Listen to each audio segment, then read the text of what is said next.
Panorama group, जो सोचता है वो करता है। आपके अपने सपनों का आशियाना। 72 घंटे में एक बार फिर से बिहार की राजनीति बदल गई है और साथ साथ बदल गया है बिहार में जो सोचने का तरीका है। खासकर अगर बात कही गया तो एनडीए घटक दल जो आगामी चुनाव के लोग को लेकर के तैयारियां कर रहे थे, सीट शेयरिंग के समझौते को लेकर के और नेतृत्व कौन करेगा, इन सब बातों को लेकर के किसी भी तरह का कोई भी जिच नहीं था, किसी में कोई असमंजस नहीं था और नीतीश कुमार को मान लिया गया था। लेकिन उसके साथ साथ इंडिया गठबंधन भी अपनी तैयारियों में लगा हुआ था। इन तैयारियों में दो बातें साफ नज़र आ रही थी। जिस तरह से आपने देखा होगा कि हरियाणा और जम्मू कश्मीर के चुनाव में भारतीय जनता पार्टी ने प्रदर्शन किया, उसके बाद से भारतीय जनता पार्टी का जो वर्तमान नेतृत्व है वो एक बार फिर से कॉन्फिडेंस के साथ अपनी तैयारियां करने लगा।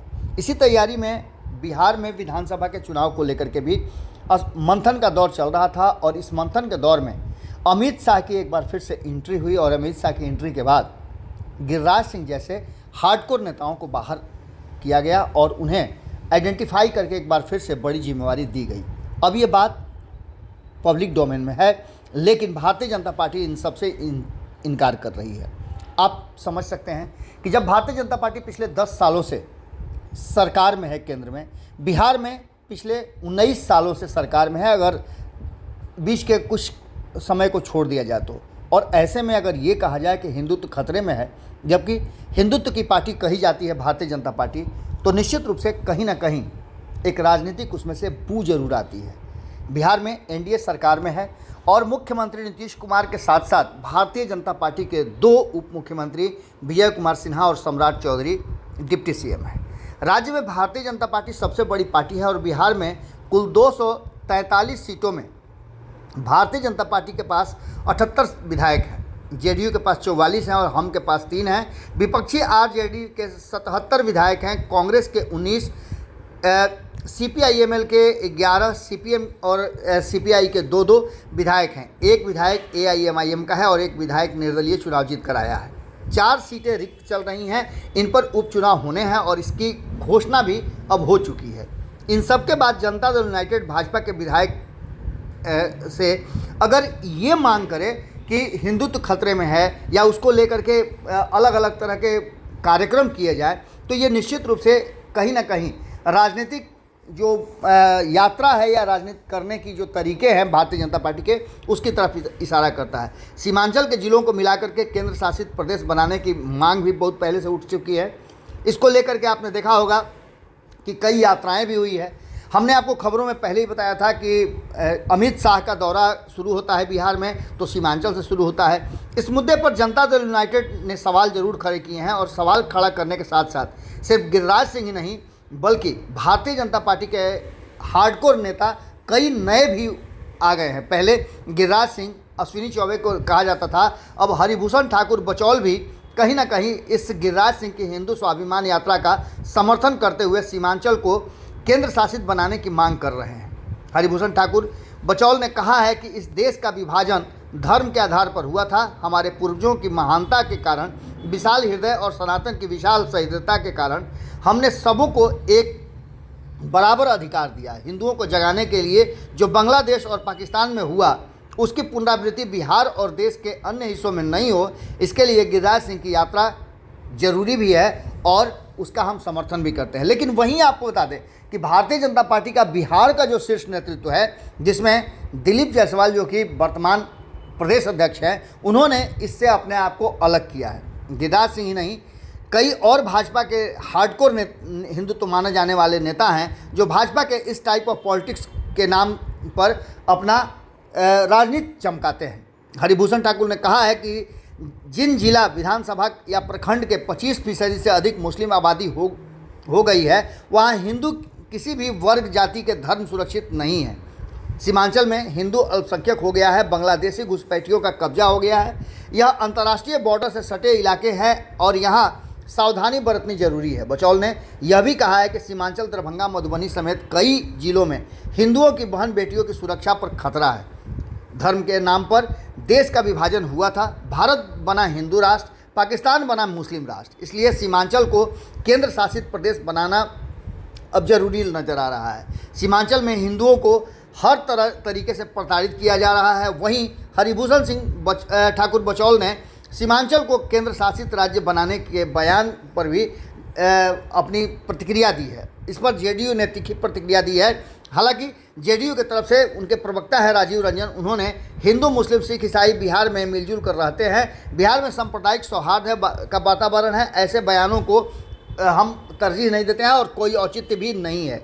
जेडीयू प्रवक्ता ने कहा है कि हिंदू मुस्लिम सिख ईसाई बिहार में मिलजुल कर रहते हैं, बिहार में सांप्रदायिक सौहार्द है, ऐसे स्थिति में इस तरह के बयानों का कोई मायने नहीं है। बिहार में यह पहला मौका नहीं है जब भारतीय जनता पार्टी और जनता दल यूनाइटेड के बीच इस तरह की तल्खियां दिखी हैं। एक तरफ हमने आपको बताया भी था कि नीतीश कुमार पर लगातार ये दबाव बन रहा है कि वो भारतीय जनता पार्टी से अपना नाता तोड़ लें, तो दूसरी तरफ बिहार में विधानसभा चुनाव से पहले भारतीय जनता पार्टी जिस तरह से एक्ट कर रही है और फिर से एक बार हार्डकोर हिंदुत्व वाले नेताओं को आगे कर दिया है, वो कुछ अलग कहानी कह रहा है। दरअसल नीतीश कुमार पिछले 19 सालों से बिहार में के सत्ता में है और भारतीय जनता पार्टी उनके पीछे हाथ बांधकर चलने के लिए मजबूर है। यहाँ तक कि भारतीय जनता पार्टी का नीतीश कुमार के समकक्ष कोई नेता दूर दूर तक नज़र नहीं आ रहा है। ऐसी स्थिति में भारतीय जनता पार्टी को, जो दुनिया की सबसे बड़ी पार्टी है, उसको अफसोस जरूर होता होगा। बिहार में भारतीय जनता पार्टी पनप नहीं पा रही है और ये निश्चित रूप से है। संपादक नमन मिश्रा जी इस बात को बार बार कहते हैं कि कोई भी बड़ा वटवृक्ष जो है वो अपने नीचे किसी दूसरे पौधे को पनपने नहीं देता है। यही हाल नीतीश कुमार के सामने अन्य राजनीतिक दलों का है, जो नीतीश कुमार के साथ चलते हैं या नीतीश कुमार के विरोध में हैं। हालांकि विरोधियों में तो ये कहा जाता है, जैसे तेजस्वी यादव को मान लीजिए, कल तक विरोध में खड़े थे चिराग पासवान, उनको मान लीजिए, ये सभी मुख्यमंत्री के दावेदार माने जाते हैं। लेकिन भारतीय जनता पार्टी में कोई भी चेहरा मुख्यमंत्री की तरफ उठता है तो नीतीश कुमार उसे साइड कर देते हैं।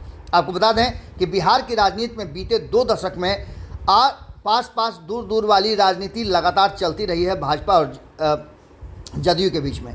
इस बीच में कभी कभी आपने देखा होगा जदयू राजद के बीच भी दूरियां घटी हैं और फिर आपस में मिलकर सरकार भी बनाए हैं। इसी तरह जेडीयू और बीजेपी में भी प्यार और तकरार होता रहा है। वर्तमान जो राजनीतिक परिस्थिति है उसमें नीतीश कुमार के लिए असमंजस की स्थिति जरूर पैदा हो गई है। आमने सामने दोनों आ गए हैं और खासकर इस मुद्दे पर नीतीश कुमार समझौता नहीं करेंगे ऐसा प्रतीत होता है, क्योंकि नीतीश कुमार का टाइप ऑफ पॉलिटिक्स रहा है कि वो क्राइम, करप्शन और कम्युनलिज्म से कोई समझौता नहीं करते हैं। नीतीश कुमार को सेकुलर छवि का नेता माना जाता है। अगर बात करें तो यात्राओं का दौर तो बिहार में लगातार जारी है। नेता प्रतिपक्ष तेजस्वी यादव भी यात्रा पर निकले हैं। दूसरे राउंड की भी यात्रा उनकी बांका से शुरू होगी। इसके साथ साथ जेडीयू नेता नीरज कुमार का कहना था कि तेजस्वी यादव विदेश प्रवास से ईडी के बुलावे पर देश में आए हैं। अब वो यात्रा क्या करेंगे? कार्यकर्ता दर्शन करने के लिए जा रहे हैं, लेकिन वो यात्रा पूरा नहीं करते हैं, ये भी बात उन्होंने कही। हमारे ही यहाँ से सीनियर रिपोर्टर हैं रत्नेश पांडे, उन्होंने कई सवाल पूछे। उन सवालों के जवाब में उन्होंने नीरज कुमार ने कई बातें कही थी। अब इन सब के बाद आपको बता दें कि एक तरफ जहाँ भारतीय जनता पार्टी इस यात्रा को लेकर के बिहार सेक्टर जो है वो अपने आप को किनारा कर रहा है, लेकिन दूसरी तरफ आपने देखा होगा कि जदयू और भाजपा के बीच दूरियां बढ़ती नजर आ रही है।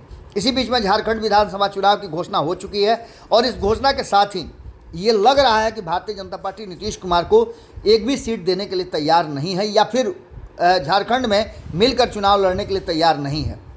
झारखंड के जो प्रभारी मंत्री हैं, जो नीतीश कुमार के कैबिनेट मंत्री हैं, अशोक चौधरी, कार्यकारी अध्यक्ष संजय झा और अन्य प्रमुख नेताओं के साथ चुनावी तैयारियों को लेकर के रणनीतियां बनाने की बात की जा रही है। कल ही अशोक चौधरी ने बातचीत के दौरान कहा कि हमारी बातचीत चल रही है और हम जानते हैं कि हम एनडीए के साथ ही चुनाव झारखंड में लड़ेंगे। हालांकि संपादक नमन मिश्रा जी ने कल ही अपने पंचनामा में इस बात को याद दिलाया कि पिछले चुनाव में भी झारखंड में नीतीश कुमार ने बहुत तामझाम के साथ वहाँ चुनावी तैयारियाँ शुरू की थी, लेकिन अचानक से उन्होंने चुनाव नहीं लड़ने का, हालांकि उन्होंने उम्मीदवार उतारे थे, लेकिन नीतीश कुमार खुद प्रचार में नहीं गए। इसका मतलब था कि वो पूरे मन से चुनाव नहीं लड़ रहे थे।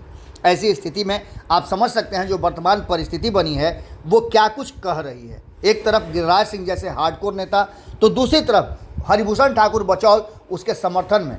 ये जो सांप और नेवले का खेल चल रहा है, ये खेल कितना दिन चलता है? कभी धूप कभी छांव वाली राजनीति में नीतीश कुमार आ करके बुरी तरह से फंस गए हैं। नीतीश कुमार ऐसे मौक़ों से निकलने का हल जानते हैं उनकी जो नीति है, राजनीतिक यात्रा जो है, वो कहीं ना कहीं इन सब से बिल्कुल अलग रहती है। अब देखना होगा कि नीतीश कुमार के बारे में जितनी भी बातें कही जा रही है कि वो राजनीतिक रूप से और शारीरिक रूप से दोनों से कमज़ोर हुए हैं, क्या वास्तव में ऐसा है या फिर नीतीश कुमार कोई बड़ा फैसला लेकर सबको चौंकाते हैं। वर्तमान परिस्थिति जो बनी है, उस परिस्थिति में एक बात तो साफ नज़र आ रही है कि कहीं ना कहीं इस कहानी को एक अलग मोड़ देने की तैयारी शुरू हो गई है।